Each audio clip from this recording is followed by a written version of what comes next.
Idol, tika. So what's up mga idol? Magandang araw sa lahat mga idol ah. So ang ani karong bagong trending na sad nato mga idol. So si Agaw Mark Fernandez pala is meron na naman kumakalat na malalaswang mga gawain niya. Diyos ko Lord, Agaw Mark. So, masabay ka na naman sa trending Agaw Mark. Una na nag-trending Agaw Mark ha. Si Diwata is nagpatayo ng parisan.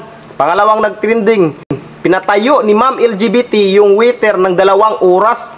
Ngayon naman Agaw Mark, ikaw na naman. Pinatayo mo nga, pero yung junior mo naman, Diyos ko Lord, nakakahiya ka na Agaw Mark. What?